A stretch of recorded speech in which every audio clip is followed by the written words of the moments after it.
আপনাদের সকলকে আমি একটি বিনীত অনুরোধ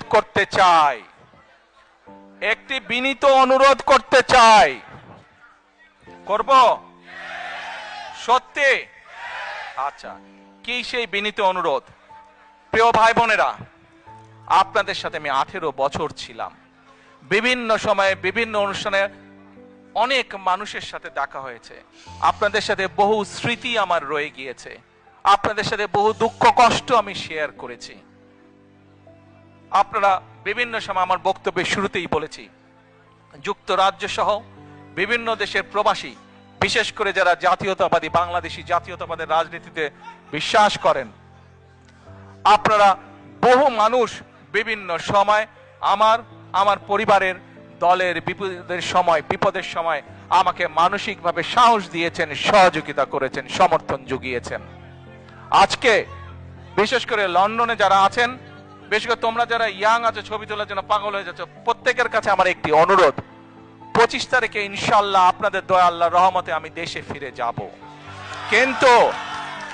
কিন্তু এখানে উপস্থিত, এই ঘরে উপস্থিত প্রত্যেকটি মানুষের কাছে আমার অনুরোধ, দয়া করে কেউ আপনারা এয়ারপোর্টে সেদিন যাবেন না।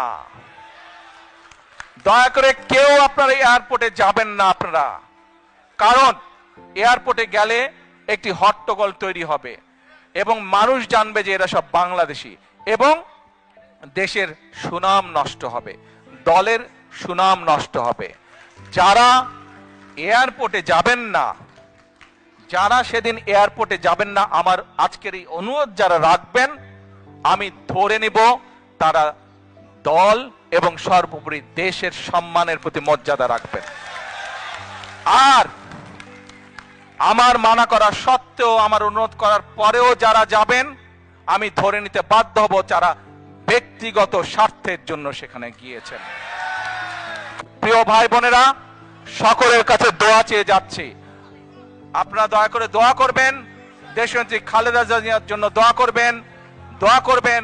আপনাদের সামনে যে পরিকল্পনা তুলে ধরেছি, আল্লাহ যাতে আমাকে তৌফিক দেন দেশ এবং দেশের মানুষের জন্য সেই কাজগুলো যাতে সম্পূর্ণ করতে পারি। আল্লাহ হাফেজ। বাংলাদেশ জিন্দাবাদ, বাংলাদেশ জাতীয়তাবাদী দল জিন্দাবাদ। আসসালামু আলাইকুম।